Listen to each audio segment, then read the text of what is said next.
Hello, and welcome to an intro to Anthro with two humans. I'm human number one, John McCray. And I'm human number two, John Lehr. And this is the podcast where we reassess what it means to be human. And the title of this episode is How Sweet It Is and Salty. Sugar and Salt, the taste of being human. Oh, look at that. How sweet it is. And salty. And salty. And salty. How sweet it is a reference to a 1950s television show.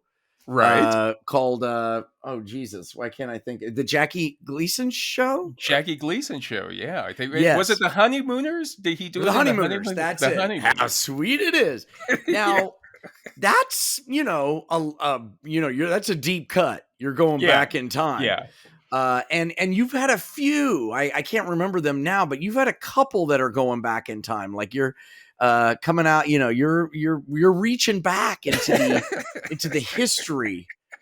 The fabric of our culture. Yeah. I was in a bathroom today at a urinal, as one is, and I saw written above the urinal, Kilroy was here.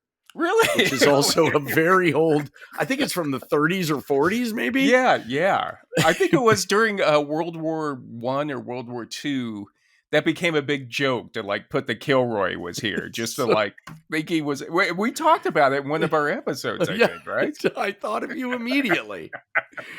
Yeah, there's multiple layers on this show that you can enjoy it on different. But the great thing about the Kilroy is it had to be written by somebody our age or older. So I love that somebody, some old dude is defacing a bathroom stall wall. That's great. Yeah, I would love to see some octogenarian, there's a 90-year-old guy there waiting for everyone to leave, and they Kilroy, I got it. He gets out his fountain pen and goes to town on that. So anyway, John, though, we're going to talk about sugar and salt today. I am very much looking forward to this because one of the inspirations for this show, this show, I didn't unknowingly have wanted to do it for this show is kind of our conversations because you are so well read. And you know all this historical stuff, and I'm just fascinated about it. And I remember years ago you telling me you were reading a book on salt, right? Which Marc didn't Kurlansky's book, it didn't even make me blink. The fact that you're reading a book on salt, I'm like, oh, okay. But then immediately I wanted to know, well, what's and you told me a few things about salt, which I guess have been disproved. Some of the things you told me, I think, or some of the things. We'll come to Kurlansky's book. Marc Kurlansky writes a bunch of books. He's written some of my favorite books. He wrote one on cod, for example, the fish cod, which salt cod was really popular at one time.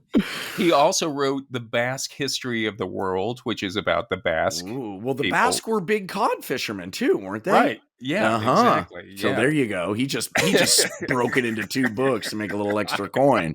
And then he did salt, which salt also played a big part in the cod fish. He's working on pepper. Pepper's coming out. Well, it's funny you mention that because this topic actually came to us from my wife, Mary, who also is a listener to our show. And in charge of merchandising. And SEO. SEO, search engine optimization. She's in charge of a lot of stuff. Right. She's probably in charge of more stuff than we are. She absolutely is. I love it when she emails us because she refers us to human number one and human number two. She doesn't refer to us by our real names, which keep us straight. Yeah. Keep us straight. She's actually, she's given us topics before. She gave us the topic for the hoax episode. Oh, that's a goodie. By giving me an article on the Cernobis giant. Oh, and that got you going. Right. Oh, there you go. That's all you need to do is feed you a little pellet like that. You're like a rat in a maze where you hit the lever for a hit of cocaine and you're off and running. Right. Don't say to me what about? And then give me an article is this true? And for those who haven't listened to it, the hoax episode, we talk about the Cernobis giant. He's 180 foot tall, amazing, or long chalk drawing in amazing. England, Amazing. with a 26 foot long penis, erect penis. Like most of us. Yes. Amazing. I don't know what she was trying to say to me when she gave that to me. Yeah. She said it was all about a hoax. Yeah. But. Yeah. She's just thinking about the possibilities out there. Human number 3 suddenly enters the picture. So, but she, marries a poet. Yes. Excellent poet. I'm a huge fan. Right. And she has a master's of fine arts from Sarah Lawrence College. Yes. Good. And she was recently included in an anthology of Albuquerque poetry. Really? Put out by the University of New Mexico Press. Wow. Yeah. Let's post that link. Yeah, I will. Send me the link and I'll put it in the notes. Okay. That's fantastic. Congratulations, Mary. Yeah. They're lucky to have her, really. Yeah. She's I think is excellent. Her poems about Mars are just amazing. Yeah. Amazing. I highly recommend that. Funny and smart and just really creative and good stuff. But what I'm trying to say is that she knows her stuff. Yes. So if she says something to me, I usually try to listen to it. Yes. That's how you stay married as long as you have. Happily married. Right. I say usually because she says that I don't hear everything unless she sings it to me. So if it's something important, she has to sing it to me, and then it gets directly into my brain. I should try that. I'm going to start singing you stuff. I know. It sounds awful. Like, God forbid my boss at work finds out about this. They'll be like singing to me all the time, like on Zoom calls. But yeah, it's just something that happened, and I do find it true. Like, if there's a rhythm to something, it just gets in there, and I can't get rid of it. I mean, that makes sense. Yeah. Oh, I just saw that documentary on We Are the World. Have you seen that? Oh. You mean the thing back in the 80s? Yes, there's a documentary on it, which is really good, but the only downside is you're stuck with that song in your head for, 2 weeks. No. We are the world. Oh, my God. Did they change anything? I don't think they changed it. I think they went in. There wasn't any, playing around with it or anything. God, no. No. But it is I recommend the documentary. It's interesting. Really? Yeah. How did you come out? I mean, did you come out liking the song more, or no, the same? No, I feel the same about the song as I did in the 80s or the 90s. Yeah. It was like for 2 decades we heard it everywhere. Yeah, and on MTV used to play it all the time. It's and the video, everybody. But it was just interesting to see how they got them all together because it's not easy to do that. You can't just get 60 huge stars. Bob Dylan, I mean, come on. I know. Yeah. Waylon Jennings, I think, walked out or somebody like that. Some big. Oh, really? Yeah, he had it. I gotta get out of here. I think only about 5 of them have or maybe more, maybe 6 or 7 have actual lines that they sing. Everybody else is just the chorus, right? Right. So, it was just just being there. Yeah. Yeah. Mm-hmm. They kept coming back to they kept coming to the boss. They kept coming back to the boss. We are the world. We are the children. Yeah, when you need to really goose it, you come we back are to the ones who make a brighter day. It's like I was there. I just got chills. Start giving. Let's just do this I put a little Vegas on the end of that. Sorry. Yeah. Let's just do this for the next hour. We'll have you sing this. For all the cast. We are the world. We are the children. Well. I can't get up high. I can't get into my falsetto. Who was that? What was her? Girls just want to have fun. It's Cyndi Lauper. Cyndi Lauper. Yeah. Oh, okay. She really gets into it. Yeah. We'll cut that together for everybody. So we'll do it green screen style while I'll play everybody. All right. So let's get on to sugar and salt. Yeah. So anyway, so Mary said to me, she said, "What about salt and pepper first?" Which was a very not good, the music act, right? The condiments, right? And she was saying, it's something that on our table we see every day. Why don't you do a show about salt and pepper?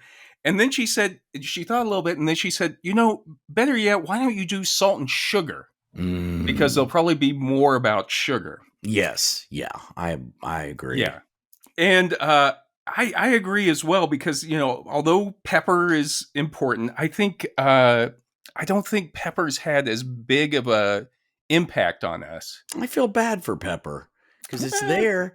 I remember as a waiter, you never have to marry the peppers. Never. You'd marry. It doesn't take as much. No, you'd marry. You get one weird customer who comes in and just coats it in pepper. You ever seen those guys? There are those people. No, I haven't seen that. Pepper's a good spice. Yeah, but it's the redheaded stepchild. It's always overlooked. Well, always a bridesmaid, never a bride. I actually prefer pepper. I would say if I had to choose, I prefer pepper over salt. Really? I like the taste. What is wrong? What happened to you? But just real quick, I mean, pepper comes from, I guess it's Piper nigrum is the plant. Okay. It grows like a grape. Really? And then the little peppercorns are actually the dried fruit and the seed around the pepper there. Wow. And pepper's been around forever. The Romans knew about it. Remember when we did the Roman episode, I said that we used a lot of pepper. I was wondering, did they know about it? And they did, because they had already, through Alexander the Great and everything, going into India, they had brought pepper back. And that's where most of the pepper was coming from. Turns out when you conquer the world, you get a lot of different stuff. You get exposed to a lot of different, as you're raping and pillaging and burning them down. You get some good spices. Hey, wait a minute, what's this? Yeah, try this sauce. It's great. Good. That's fantastic. One advantage of it. It's a way. I was thinking about why. First of all, salt not only makes things taste better, but we also need salt in order to survive as an organism. Unless you're a slug. Then it's the opposite. I don't know what happened there. I don't know. Did you used to do that? Did you have to go out and salt the slugs? No, I never really killed things. I've been a pacifist from early days. Yeah, I'm just too afraid of hurting anything.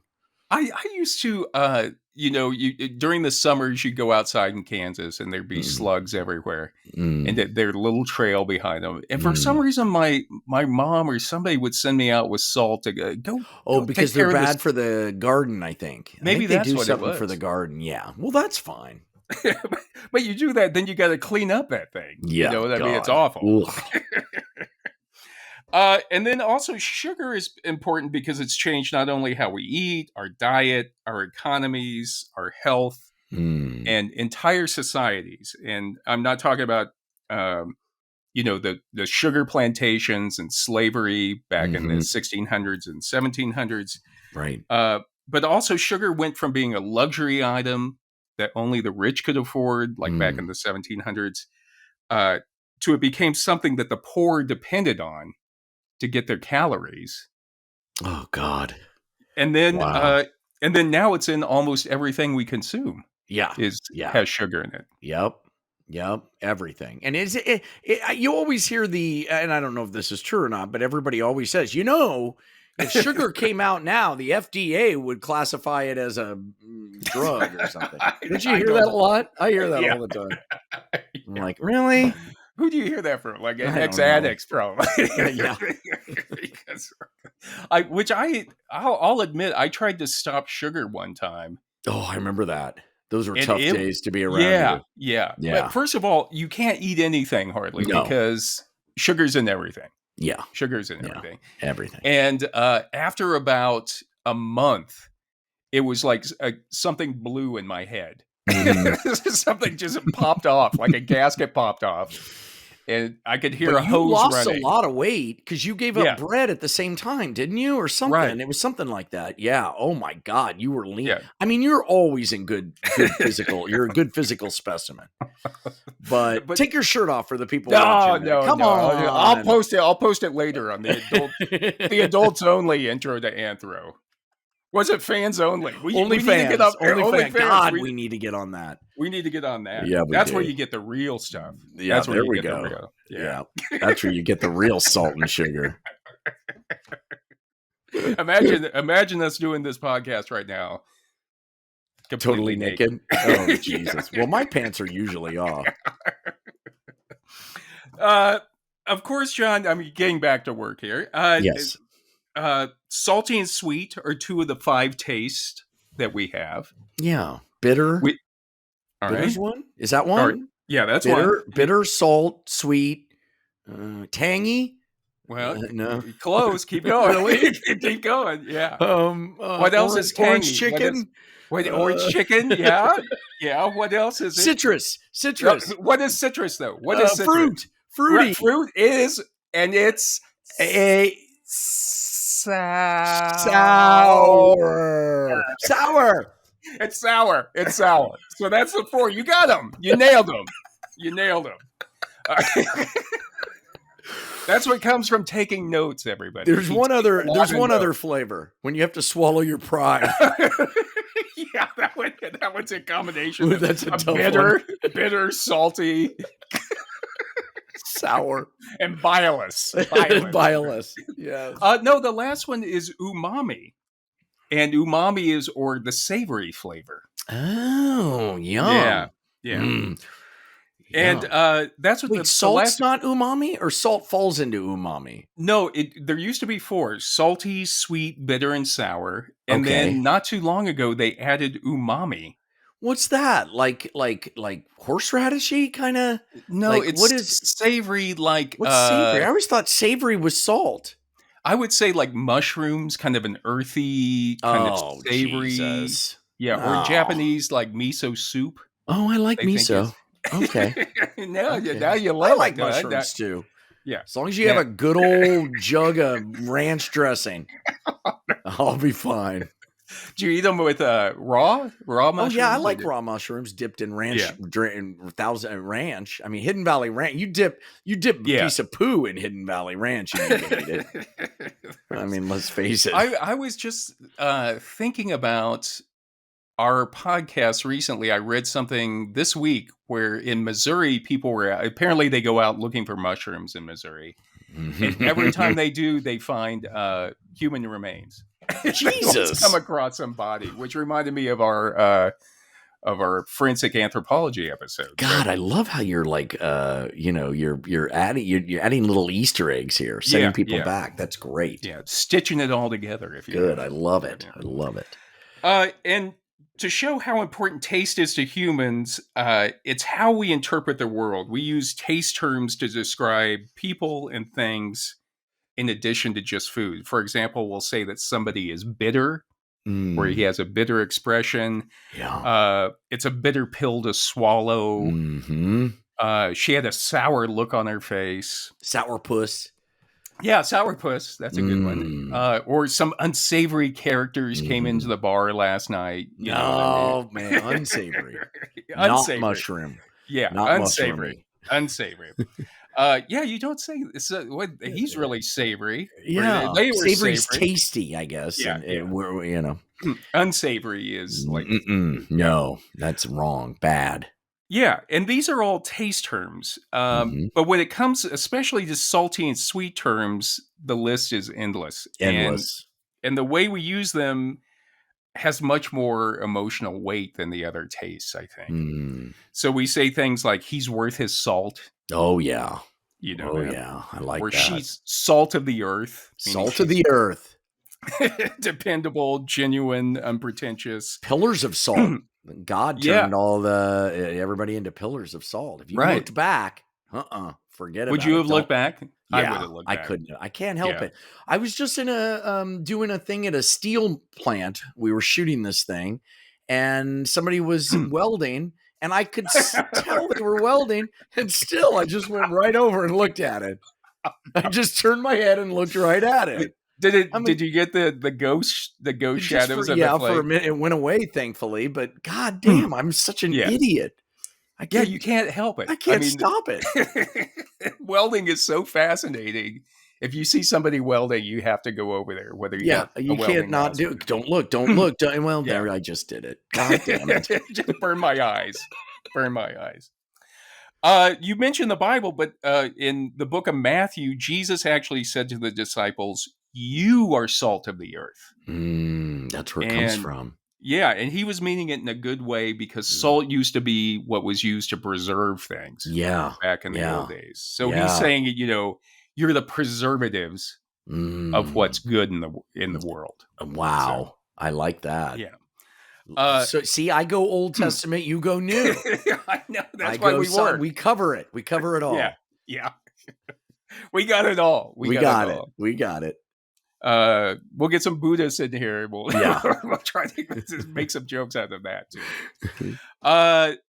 Old sailors are called salty dogs. Oh man. Or old salts. They've been out on the ocean for a while. Bath salts that you can get high with. Did you ever do bath salts? No, never did. That was after my time. I would have though. I drew the line at that. I think I was like, no, I'm not going to try it. I never even heard about it until I was sober. But if somebody said, "Hey, inhale these bath salts, it'll get you high," all right. Yeah, I definitely would have done it. Just crazy. I don't know if you still say. I used to see them like I don't know, at Quick Trips or something like that. At the counter, it'd be like, they've caught on to that. Yeah. A lot of kids coming in like wanting to take a bubble bath or something. I don't know what you can still get poppers everywhere, which is the craziest thing. Amyl nitrate. You can get it everywhere. I still see it. There's nothing wrong with that. Nothing wrong with that. Come on. Don't be a stick in the butt. I loved it. I'd hit them. For 30 seconds, your brain would go, yang, yang, yang, yang, yang. And then right back to where it was. Yep. Worth every penny. Yeah.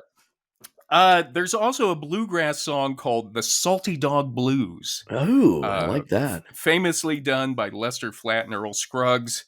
And they say, quote, "Let me be your salty dog, or I won't be your man at all. Honey, let me be your salty dog." Oh. So, all right. Yeah. Let him be who he is. Let him be who he is. You think that's what it means? I don't know. No.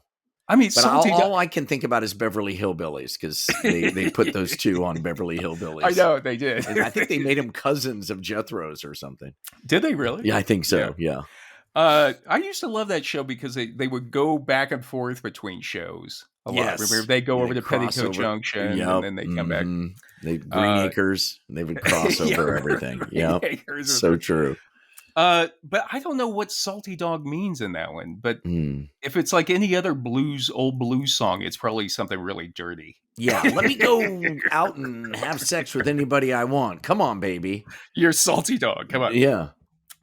And there are tons of sayings about salt. For example, the Victorians had a saying that, quote, "Kissing a man without a mustache is like eating an egg without salt." Ew. Every word in that sentence I don't like. Well, it either says something about like Victorian sex or about Victorian cuisine. Yeah. I don't know. I put salt on my hard-boiled eggs. Do you? Yeah. It's like a classic. I can't eat it without it. I like a little dip it in some salt. I do enjoy that. Also, salt on watermelon. People always say, like, if you love that, salt can help bring out the sweetness. I like salt on watermelon. I love that. Yeah, that makes me want some. Jean-Paul Sartre, the existentialist French philosopher. Don't you mean Jean-Paul Salt? Oh, good night, everybody. Wow. Good night. Where's where's our... right. I'm sorry, I'm so slow on. Should we do it? All right, there we go. Got it. Do you want to do it again? Do another take on that one real quick? Jean-Paul Sartre. Don't you mean Sartre? Don't you mean Jean-Paul Salt? There we go. Perfect. He actually added to that Victorian saying by saying, "A kiss without a mustache," they said then, "is like an egg without salt. I will add to it, and it is like good without evil." So what? Really... I don't understand any of that. He took it all the way into good or evil. It couldn't be.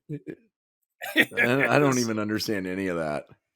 So anyway, John, before we begin, I just want to talk a little bit about taste itself. As you know, we humans are considered to have 5 basic senses. We have hearing, touch. What? I didn't feel anything.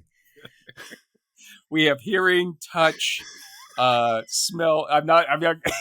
You can do the rim shot with that one. I'm not going to pay attention to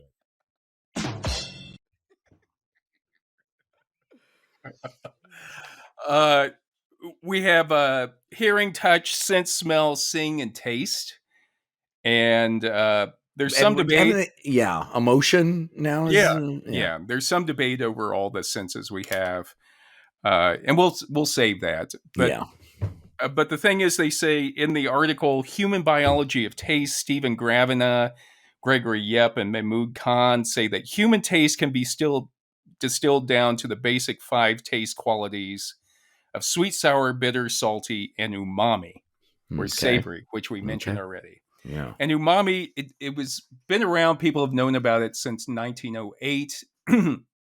And umami responds to glutamate, the chemical glutamate. And that's why they put MSG, or monosodium glutamate, into food to bring out the umami. Okay. To bring out the umami. I like MSG. I love that stuff. Yeah.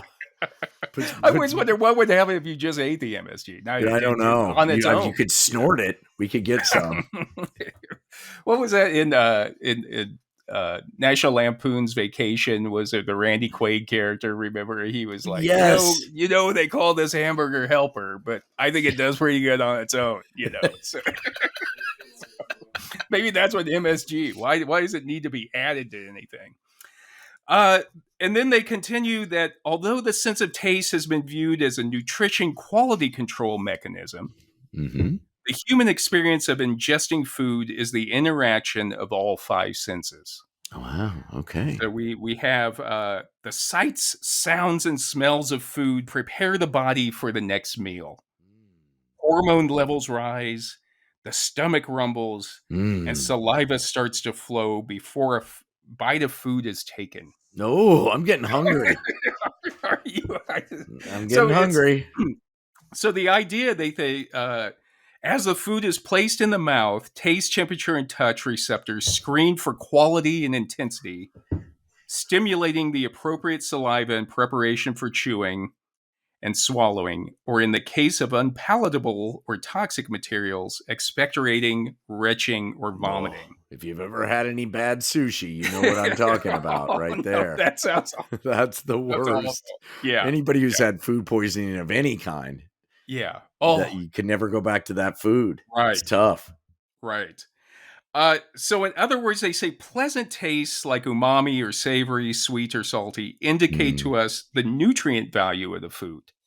So the taste is actually making us want to eat that, knowing that it's good. Yeah. Yeah, it's like being thirsty and needing water. It's a way to signal you. And bitter and sour tastes, they tend to indicate that something is toxic or spoiled. Yeah. You got that right. Unless it's those Sour Patch Kids candy. God, is that good? No. You ever had those? No. I'm not a sour person. I'm not. I love it. It's so wrong. It's right. It's fantastic. You haven't lived. You haven't experienced being a human until you go down the sour road. Yeah. We may have to do. I should have. If you had been home for this one in preparation for it, you've been out in Ohio. Yes, I was performing in Columbus, Ohio, at the Nest Theater. Shout out to them. Yeah, nice. Just flew in.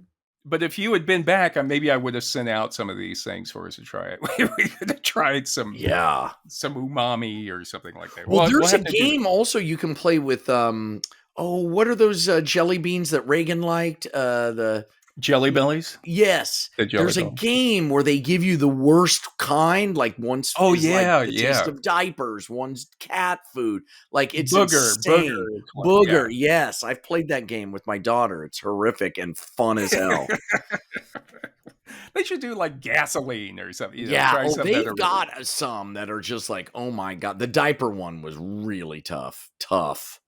Isn't was it the diaper? Was it a full diaper or was it the no, but it was I can't even explain. It was just the plastic or something? I don't even know. It was right. it was horrible. But anyway, the Gravina and his crew also say that things like the texture of food, the sense of touch, will also communicate to us if a food is harmful. For example, if you taste something painful, yeah, sharp or grainy, you say that like this shouldn't be in my mouth. I shouldn't be eating this thing. And really slimy stuff too. You have to kind of override that. Yeah, like say you're eating like I don't know, like eel or sea urchins, that kind of stuff. Where you kind of it doesn't seem right, but you got to kind of override that to enjoy it. Yeah, and they say on the other hand, things that are creamy signal to us that it's full of fats, which are things that we like. Yes, desirable fats. Yeah. And I remember one time as a kid, speaking of the like touch and using your taste as a touch, I took a sip of pop down in the Ozarks.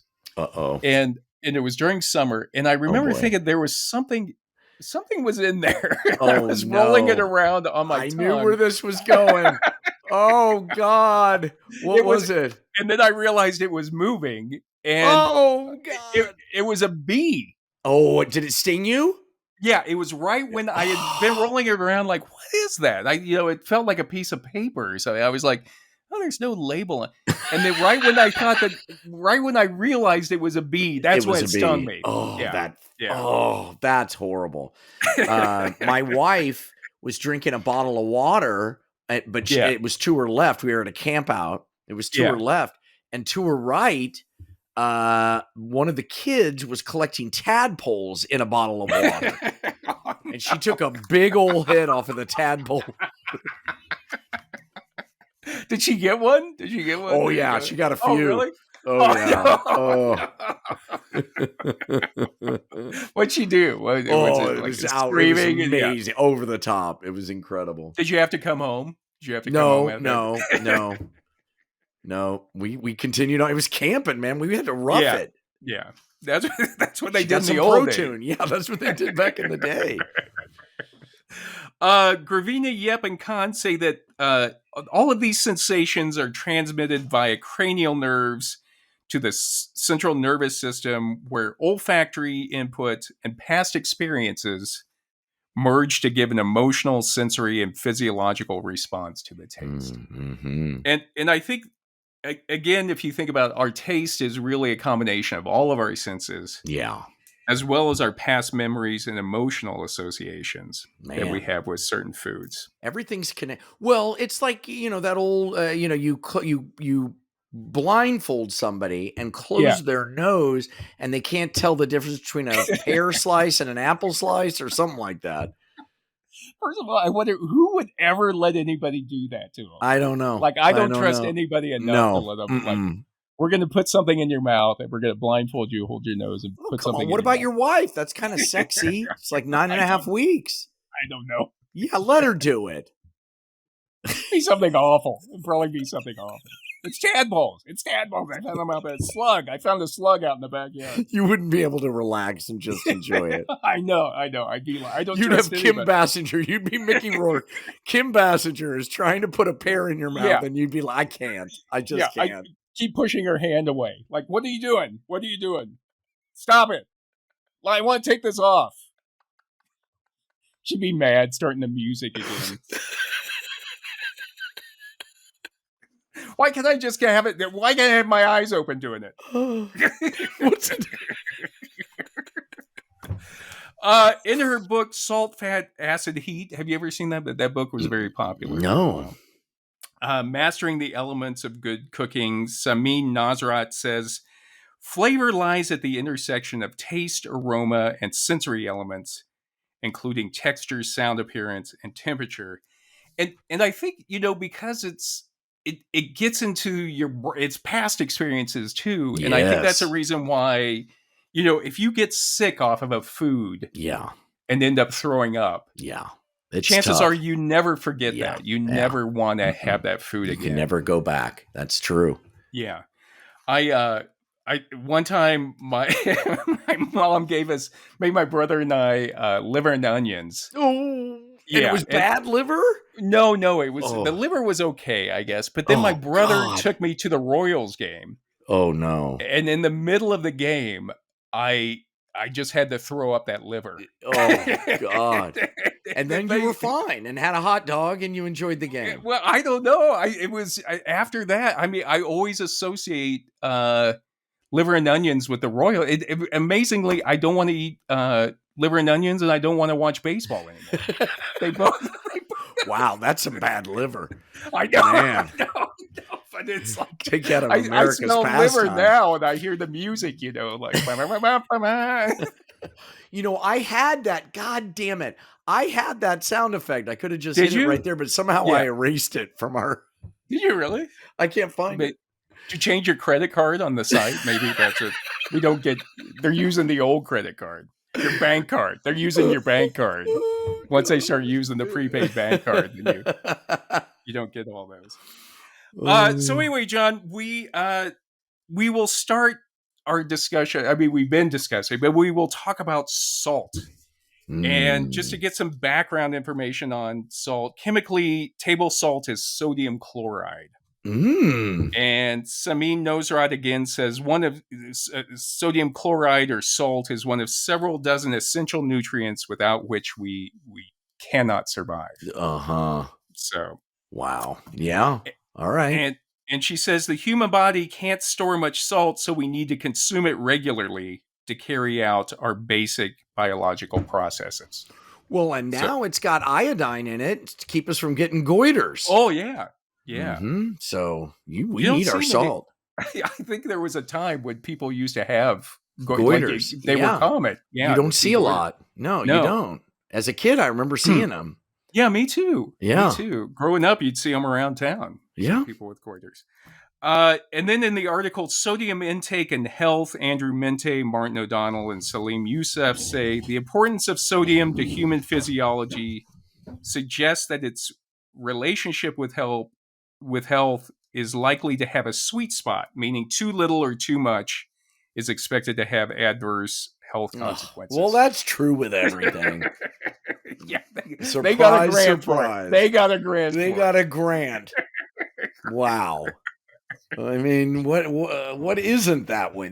We should get a grant for what isn't moderation. that would be the. That's a grant. Yeah. We'd have like volunteers for that study going out the door. Put that on a. I remember when I worked for VH1 for the game show, and it was they were looking for contestants, and they said we need people who know music, who just are really into music, and who know like the music industry, know the history of music, rock music.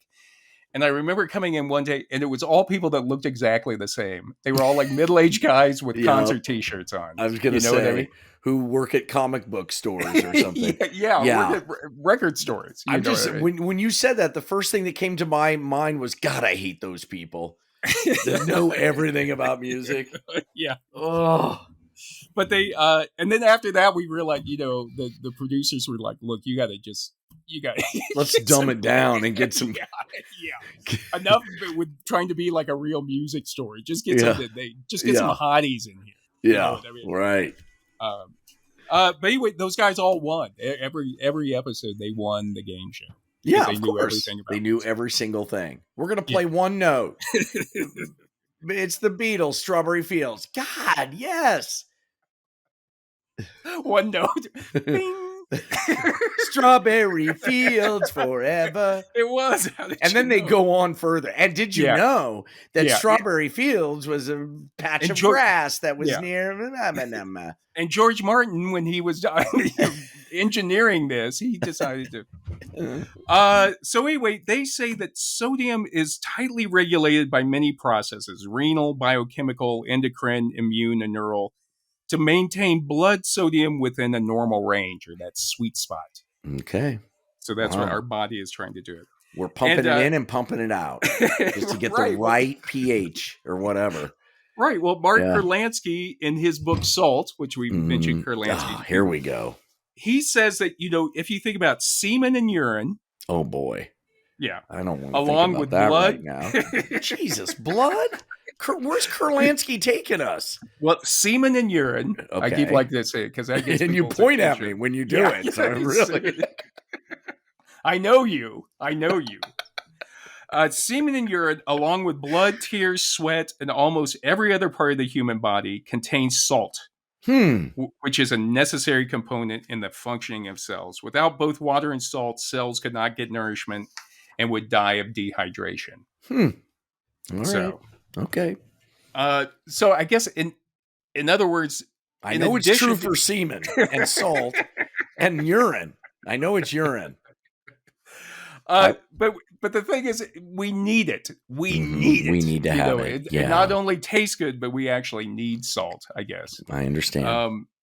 And in the article, Sodium in Your Diet, the FDA actually makes a distinction between table salt, which they say is a crystal-like compound that is abundant in nature, and sodium, which is a mineral and one of the chemical elements found in salt.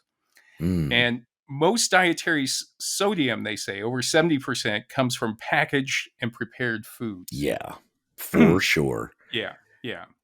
And so it's not coming from just, cutting out the shaker of salt that you put on there. Right. It's like you trying to quit sugar.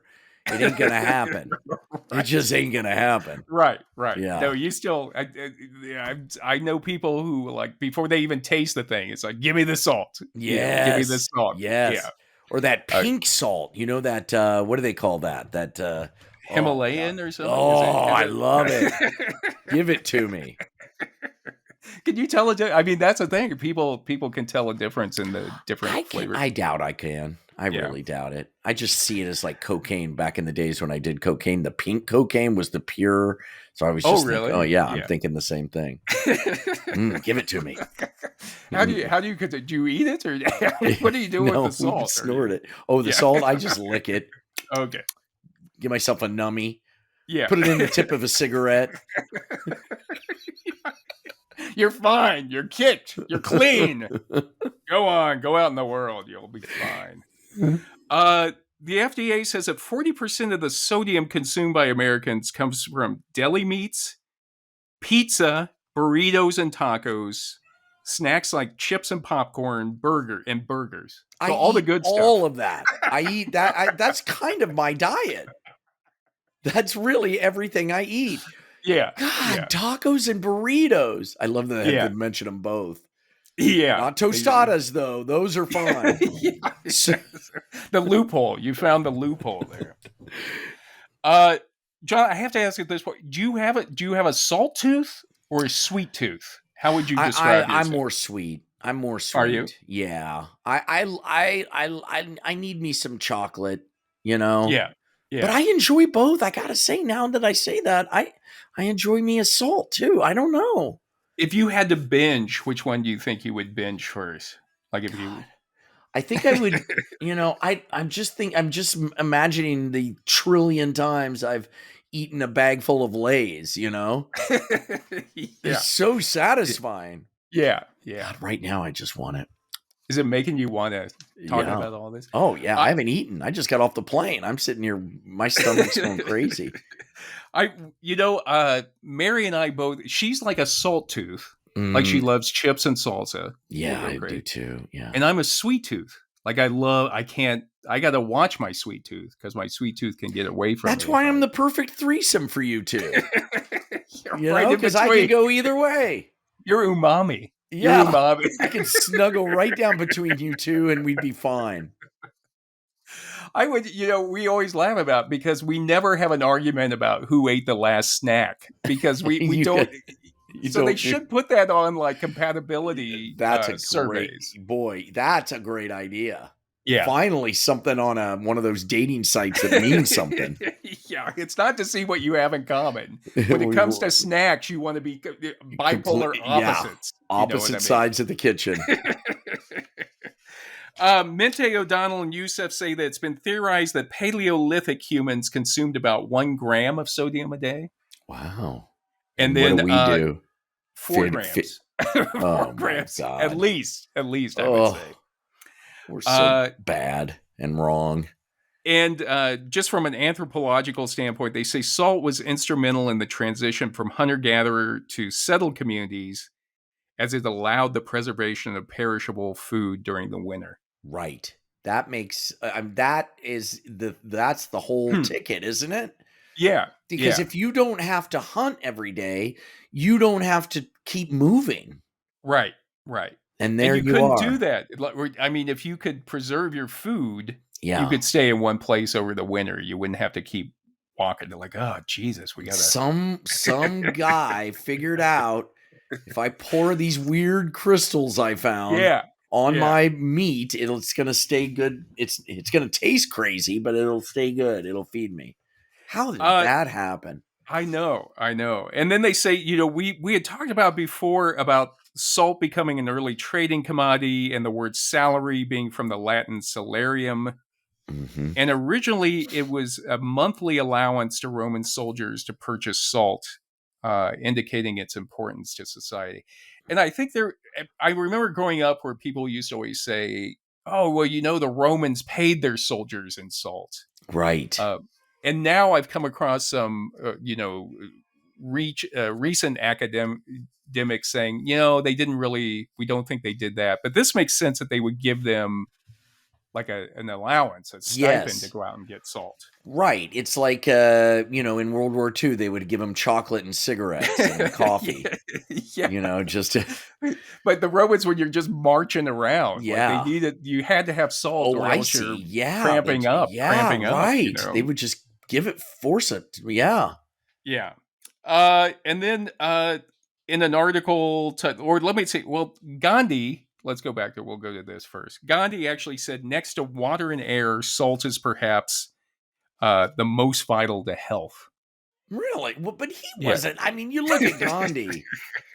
I mean, mentally and spiritually healthy for sure, but he did. I mean, he was always not eating to get some political thing happen. I don't know if we should go to him with physical health. He treated his body like a lever, really, to get things done. I know. Well, the thing is that he had in 1930, he led a protest against the British monopoly of salt. Oh, and that's where he told the Indians to go make their own salt from seawater. And the British actually went out and tried to prevent him from going out into the ocean and making his own salt.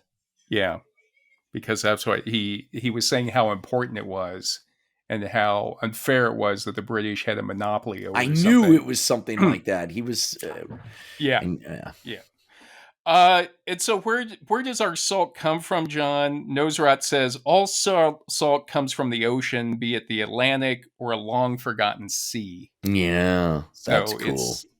So it's whether or not we're taking it directly out of the ocean and evaporating it to make salt, or we're going underground and mining it out. The mining it out would be like a long-forgotten sea or but then ocean. It gets crystallized because it's been down there so long. Yeah. And Pierre Laszlo, a French author and chemist, says that seawater contains various salts, of which sodium chloride is predominant. And he says the salinity of seawater is on average 3.5%. And in the article, I don't like it when it comes out my nose. A big wave hits me and comes out my nose. Yeah. Ugh. And an author, Dana Poland, says, from an historical point of view, the real interest attached to salt lies in the bearing which localities rich in either natural salt or salt springs have had upon the movements of the human races. Wow. So people were at one time moving around, or salt locations actually influenced how people, where they located, where they settled. Makes sense. And where they migrated. It's like finding gold before gold was necessary. Yeah, and there was a historian named Frederick Jackson Turner who wrote a lot. He was an American historian who wrote a lot back in the 1800s about the pioneers and settlement of this country. And he theorized that the early settlers were tied to the coast by the need of salt, without which they could not preserve their meats or live in comfort. And he said, in his theory, it was the discovery of salt. I mean, mind you, there's been other things, mostly militarily, Right. that allowed them to go move over the Appalachian Mountains. But Right. his theory, one of his theories, was that it was the discovery of salt past the Appalachians that allowed the early Anglo American settlers to be able to go out and live past the Appalachians. Right. Makes sense. Otherwise, you got to catch your food every day. Right. And like I say, other historians since then, I mean, he was writing back in the 1800s, but other historians have said, like, well, there's actually some other economic and political and military reasons that allowed it. But it's an interesting thought, I think, for him. And then also, there was another guy named John Jekyll, historian, who wrote about there was the salt licks in the Ohio Valley, where the buffalo would go looking for the salt licks. Oh, wow. And the buffalo herds would like create what's called a buffalo trace, which like the herds were so big that they would make almost roads. Yes, I had heard this. This is amazing. Yeah. What a time to see all that, man. I know. Thousands and thousands of head of these creatures, these massive creatures. Yeah. Crazy. And when the settlers came over from the eastern seaboard, they would follow these buffalo traces to because they were kind of, everything was trampled down already. It was easier to travel on those. But all those buffalo traces went from like the grasslands to the salt licks. So really, the salt was kind of leading the pioneers in the Ohio Valley to certain areas that the buffalo had already found. That's great. That's great. And then just so in, Kurlansky, his book is filled with a lot of great salt lore. I'll just throw some out here. Kurlansky said the Romans called a man in love Salix, Salax, and which meant in a salted state. And that's where we get the word salacious. Wow. Yeah. He's salty. But he keeps coming back. Salty dog. Yeah. And then, John, the Jewish covenant with God, when at the Passover meal, I think it is, or maybe at the Sabbath meal, you have bread and salt, right? Yes, you do. Well, at the Passover meal, it has to be unleavened, but you got to have the salt. Hell yeah. Right. And they say, again, coming back to salt was a preservative. It was seen as a good thing. And it's a symbol of preserving that covenant with God, apparently, is what they say. And then evil spirits are supposed to dislike salt. That's interesting. Well, you throw salt over your shoulder if you spill it. Right. And in Japanese theaters, apparently salt was thrown on the stage before a performance to ward off evil spirits. Oh, I like that. Kind of like I'm going to throw some salt out on my stages when I perform. Excuse me. Don't throw it at the audience. No. Ow, it's in my eye. And then the Egyptians apparently were the first to soak olives in salty brine. Oh, apparently you can't eat olives. Right off the tree, you can't eat them because they're too hard. Yeah. Oh, I love a salty olive, don't you? Yeah, I really do. I'm going to have to go get some. It's making those things back in my, those glands, saliva glands working now. Yeah. And then, in Europe, the ancient Celts were known to mine salt, like in Austria, where you go to Salzburg. Have you been to Salzburg? I have not. I've been to Vienna a couple of times, but I've not been to Salzburg. But that's where there was a bunch of salt. Yeah, it's Salt City. That's what Salzburg means. Wow. So, hey, everybody, let's go to Salt City. And the Hallstatt Museum in Austria says that the term hall, Hall, which you may see lots of places with the term hall, goes back to the Celts that used that to indicate a place where salt was found. Wow. And in 1734, in the town of Hallstatt in Austria, some salt miners actually found like an old corpse of a Celtic salt miner still down there, perfectly preserved. Perfectly preserved. Yeah. Hey, where's Keith? I don't know. Come on, let's go salt our cod.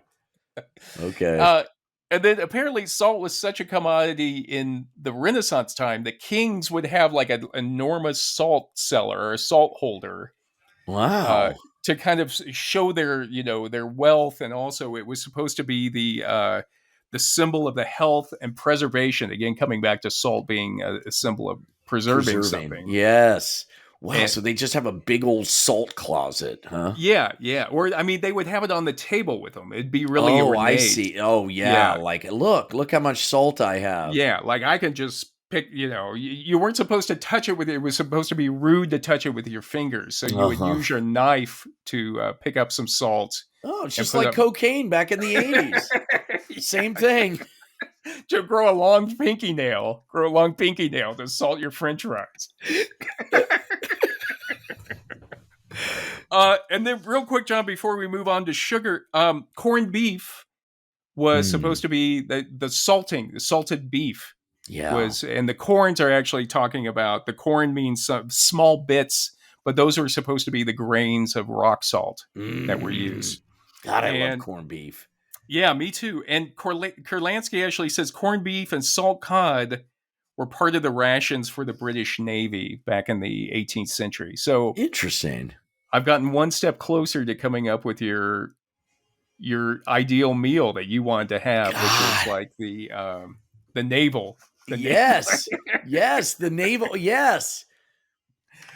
Real quick, just talking about sugar, in an article entitled Impact of Sugar on the Body, Brain, and Behavior, Clara Freeman and others say that sugar is highly palatable and rewarding both in its taste and nutritive input.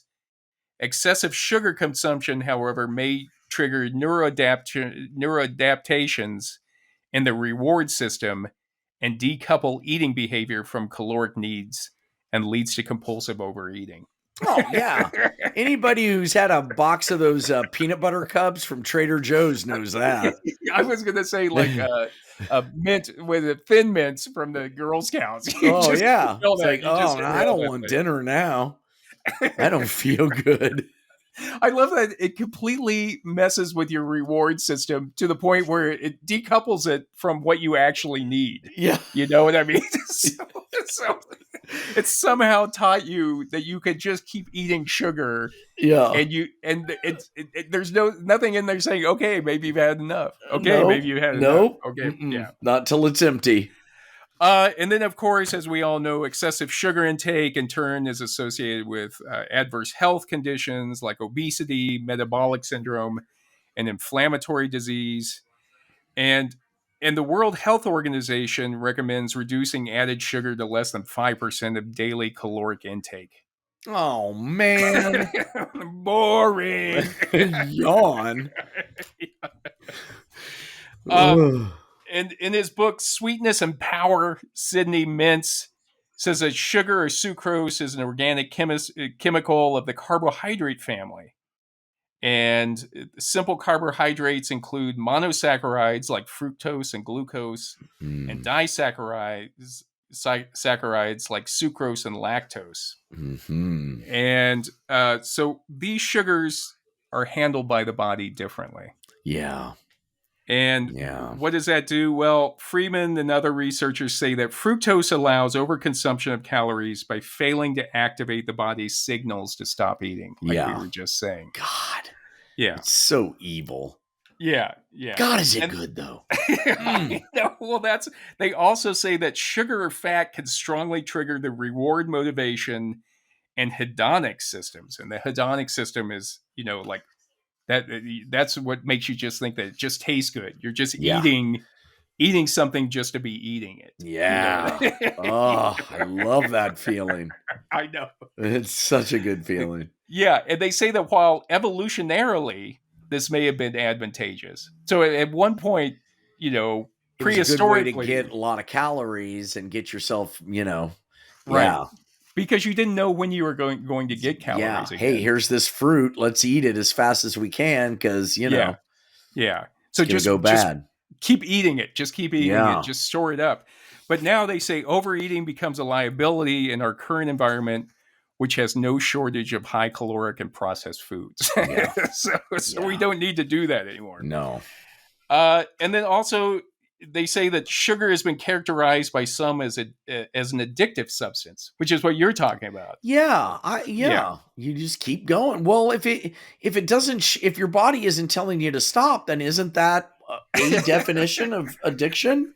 Yeah, I mean they compare it to drugs or alcohol, basically. And I always alcohol know has a lot of sugar in it, and right. that's a big part of alcohol. Is right. we crave that. And I think whenever like someone gets dry, like myself, you go through a phase, maybe always, but you always have. If you're a sober alcoholic, you always have ice cream around. Yes. And when people first get sober, and I work with a lot of people who do, there's lots of candy, lots of stuff like that. And so Freeman talks about most studies about the addictive properties of sugar have been done on rats. And these studies have found that sugar addiction may be induced in rats by intermittent access to sugar, and in many ways resembles opiate addiction. Yeah, it does. So what they did is finally we're getting at the root of things. Here. Right. So if you rats with 12-hour access to sugar, followed by 12 hours of food deprivation, show binging, withdrawal, craving, and cross-sensitization to drugs of abuse like amphetamines. Oh, man. God damn it. Are you telling me I have to quit another thing? That ain't happening. I know. All I got left is coffee, sugar, and masturbation. That's it. You got to give them up. You got to give up two. Give up two of them. Give up two of them. Oh, God. Well, I ain't giving up coffee. I'll tell you that much. This is a real Sophie's Choice. Yes, it is. Yes, it is. You know, you were the one who got me into coffee. Yeah. When we were in high school, because you were already drinking coffee, and I was like, "What's this deal with coffee?" And I remember getting the first coffee buzz and going, "This is fantastic." Yeah. And then we were off. We were off and running. Yep. They do say that alcohol and drug abusers tend to have a greater preference for sweet foods. Mm-hmm. Especially drug and alcohol abusers with a family history of alcoholism and drug addiction, suggesting there may be a genetic component to this association. Yeah, well, you look at my family. They got a beer in one hand and a Snickers in the other. It's hell to clean up a party at the Lehr's place. Just melted chocolate in all the ashtrays and just messy like beer bottles with like chocolate all around the edges. So just real quick, John, where did our love of sugar come from? In the books Sugar Changed the World, Marc Aronson and Marina Budhos say that there is a drawing in a cave in Spain from 7000 BCE. I'm shocked it's not in France. You all seems like every cave drawing, everything's in France. They just haven't found it yet. But it shows a man holding a beehive. Okay, so I wondered when we were going to get to honey. Oh, yeah, man. Yeah. And Sidney Mintz says that our primate ancestors would also have known sweetness from berries, fruit, and honey. Oh, so we always knew it. We always knew that honey. Can you imagine the first person? How the hell did they discover honey? And then it was just like, oh my God, this is the best thing ever in the world. I just taught a class on comedy in Columbus, and one of the students was a beekeeper, and he brought me some fresh honey. Ooh. Oh, it was so good. I could have drank it. I could have drank the whole thing. What'd you do? You're like a Winnie the Pooh. You just grabbed it. Yep, I just chugged it. It's like chugging a beer, but in slow motion. Okay, go. You just like, I'll watch. I'll watch. You guys just perform. I'll watch. You just walk around with your hand in that jar. God, those little bees know what they're doing. But in 9000 BCE to 8000 BCE, they think cane sugar was first grown back in New Guinea. Wow. New Guinea, yeah. 9000 BCE. Yeah. Sugar's old. Yeah, and then it went to India in 1000 BCE, And 500 BCE, it was in Persia, Egypt, China. And then they think around 1100 AD or CE is when it went to Hawaii. Like the Polynesians took it to Hawaii. Interesting. Yeah, because they were using those boats to get around everywhere. Yeah. And even in 300 BCE, one of Alexander the Great's generals was sent to India and noted, quote, "A reed in India brings forth honey without the help of bees." So Alexander the Great was like, wait a second, what? Give me that. Get some of that. Yeah. But isn't that amazing that that's amazing. How they saw it? Like, it tastes like honey, but I don't know. It would have been mind-blowing, I think. Yes. Like, you don't even have to you don't have to get stung. Yeah. First of all.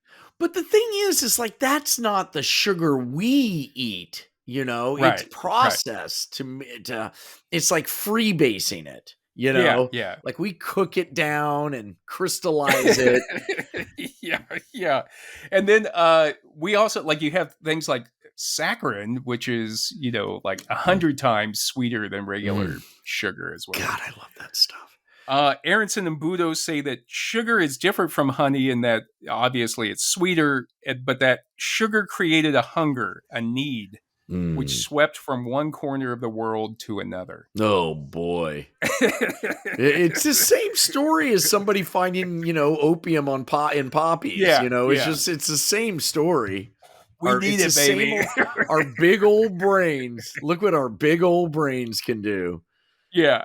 And Sidney Mintz has a great quote. He says, in 1000 AD, few Europeans knew of the existence of sucrose or cane sugar, but soon afterward they learned about it. By 1650 in England, the nobility and the wealthy had become inveterate sugar eaters, and sugar figured in their medicine, literary imagery, and displays of rank.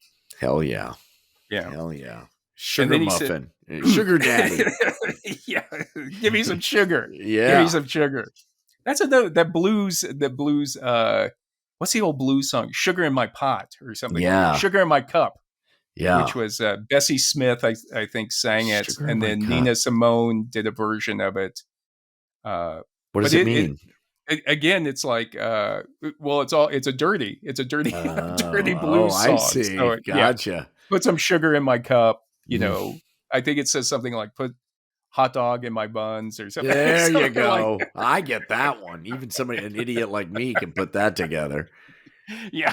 It's Mintz says that by no later than 1800, sugar had become a necessity. Yes. Albeit a costly and rare one in the diet of every English person. By 1900, it was supplying nearly 1/5 of the calories in the English diet. 1/5. Jesus. No wonder they all look sickly back then. I know. And just so one of the, sugar cane looks like bamboo. It has a woody bark. And then on the inside, it has that kind of pithy interior. Uh-huh. But to like actually make it profitable, what you had to do is you had to like process it, like you were saying. So you had to chop it quickly. But once you chopped it, all the syrup started to dry. Yeah. So you had a couple things that you had to think about to make it profitable. One was time, like you had to immediately process it. And secondly, you needed large quantities of fuel for fires to boil this down. Boil it down. Yeah. And so unfortunately, as a growth out of sugar itself, or our love of sugar and processing sugars, to satisfy that, you needed, or what they decided at the time was slave laboring. You had it was slave labor. You had to. It was brutal. Yeah. And in an article titled "The Sugar Revolution," B.W. Higman says the rapid growth of sugar production and consumption from the 1500s through the 1900s is called the Sugar Revolution, and it had 5 major effects. It generated a massive boost to the Atlantic slave trade. Yeah. Because you just needed people to work that sugar. It provided the engine for a variety of triangular trades. Remember triangular trades from school, where you would pick up sugar. Oh, I see. And then make it into rum. Take that to America, get cotton, and then take that to England to get fabric, and then take that back to the Caribbean to trade that. The triangular trades back into for sugar. Yeah. Oh. And it said it altered European nutrition and consumption, and it increased European interest in tropical colonies. So it kind of, Europe needed places where they could grow sugar. So yeah, it was those areas were valuable now. Right. But the thing is, sugar production was extremely dangerous. For the cutters, they worked brutal, seemingly endless shifts. And then they say that super sharp. It takes super sharp machetes to cut that stuff down. I've seen videos, and I've had it. Have you ever had a real sugar cane, like a piece of sugar cane? It's wild. Yeah, it's pretty good though. It's pretty good. Yeah, we'll go right through. We'll tear through it just to. And just to give you an idea of how bad it was for the enslaved people working on a sugar plantation, in 1689, each pair of workers was expected to cut and bind 4,200 stalks a day. Wow. And then they say, and then after that, you have to feed it into the crusher. Yeah. To kind of crush out the juice. Anything called the crusher, it's got to be dangerous. Well, yeah. The Aronson and Budhos say that they would keep an axe near the crusher. No, to chop off the arm in case, so it wouldn't pull you all the way in. Exactly. Oh my God! In case if you were an enslaved person that fell asleep, no, and your arm went into the crusher, they could just hack off your arm. But God. And then the other thing was it took so much wood. Yeah. It took so much wood to keep those fires going. 24 hours a day. Yeah. They would keep those going. Massive fires. Massive. Yeah. And Aronson and Budhos say that scientists have shown that people all over the world must learn to like salty tastes, sour tastes, and mixed tastes. But from the moment we are born, we crave sweetness. Cane sugar was the first product in human history that perfectly satisfied that desire. Yep. So, and then real quick, at the same time in the 1600s, you had the introduction of coffee, tea, and chocolate, like hot chocolate. Oh, yeah. So suddenly you had all of these things that were better with sugar. So the demand for sugar just grew. And then also during the Industrial Revolution in England, they needed something for people to eat all the time to kind of keep them awake at work or give them a little boost. So that's where people just started eating or drinking heavily sugared tea while at work, hot tea to keep you awake, to keep caffeine working. And sugar. And then also sugary cookies or biscuits. Again, just to give you that boost, Yeah, that's what tea time's all about. Yeah. The only thing about tea time I don't like is the tea. I just want coffee. Really? Yeah. I always we go at there's like an English tea house out here in Albuquerque that we go to. And you like it? It's fun. It's a whole fun. Sandwiches and the whole thing. But you're not going to give up coffee. Oh no. In fact, I stop at Starbucks on the way home.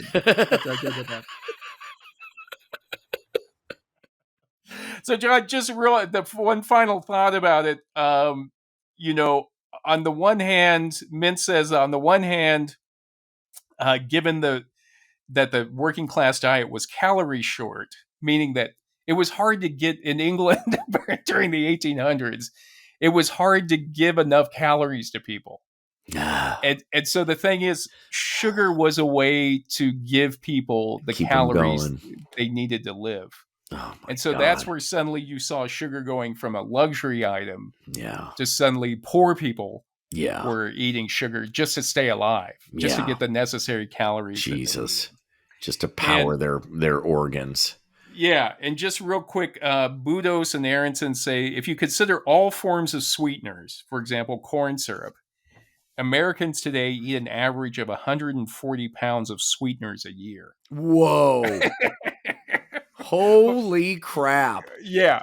But of that, only 40 pounds are cane sugar. So we're eating all the high fructose corn syrup. Well, that's what they say. They've put that in everything. Yeah. And it's not good for us. But, there you have it. Well, John, I think we've come to the end of our discussion on salt and sugar. It's been a sweet ride. Hit it. Wait, I can't. Okay, there we go. All right. You're gonna have to highlight that. If there's story of my life. Story of my life. It's like timing's everything. Oh boy, is that true? I don't know. How do you feel about sugar and salt? Does this make you want to cut back, eat more? What do you? I mean, of course it does, but we both know I'm not going to do it. I know.